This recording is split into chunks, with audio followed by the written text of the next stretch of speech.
Our next vehicle, in at number 2, is a mighty warrior tank. The consensus among experts is that this is the best battle tank fighting in the world today. Its technology takes tank warfare into the digital age. But this is combined with a mighty engine, serious armor, and massive gun. Here you have a really first-class fighting machine. You have a 120mm smoothbore gun that during Desert Storm was killing T-72s at 4,750 meters and going through 12 feet of sand at that. You have a vehicle that has a 1,500 horsepower engine. The M1 Abrams tank, first produced in 1983. Top speed 42 miles per hour. Range is 289 miles. Textron AGT 1500 gas turbine engine gives Abrams a power-to-weight ratio of 26.64 horsepower per ton. Armor thickness, classified. Primary armament is a 120mm M256 gun.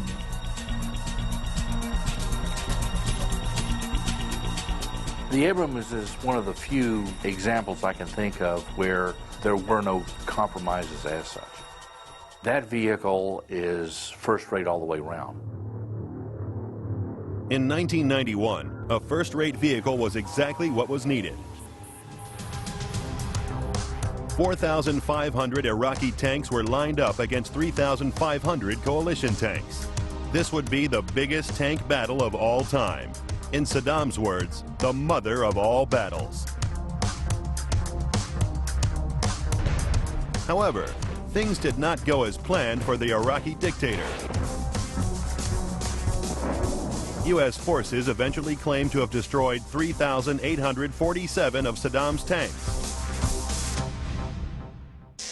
And 2,000 of these kills were claimed by the M1 Abrams. Only 4 Abrams tanks were lost to enemy fire.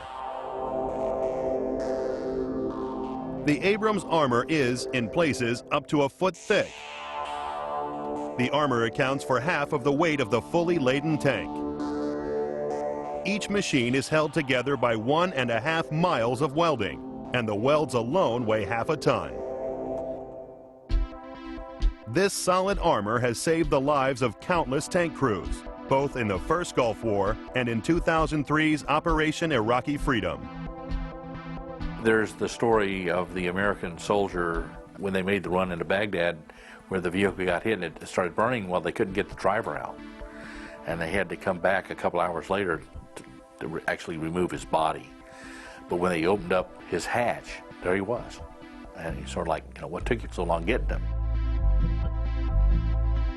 Each Abrams carries 40 120mm rounds and has a 270-mile cruising range. The Abrams is a key player on the electronic battlefield. This is the first fully digital tank. This vehicle is an armored supercomputer on tracks. Each Abrams tank has got a computer on it that's in a wireless link with all of the other tanks in the unit. All those computers talk to each other, and if one tank sees a target, another tank can shoot at it. But despite the technological wizardry, the Abrams is not a tank without weaknesses.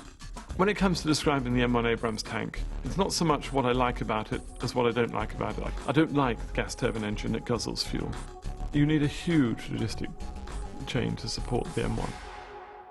I don't like its design. Abrams has got excellent optics, excellent target acquisition packages. It's got great data links. There are a lot of really good things about the Abrams.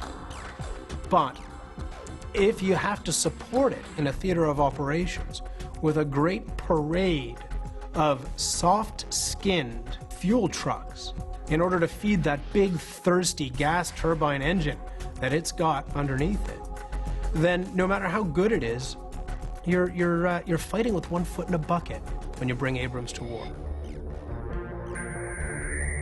The M1 scores full marks for firepower and armor. It is the match of any of today's top tanks. The gas-guzzling engine loses points for mobility, though it still scores way above average. For its production rating, the score is low. This is a monstrously complex tank, expensive and difficult to engineer. Arguably the deadliest tank of all time, it gets full marks for fear factor. The M1 Abrams, the second greatest tank of all time.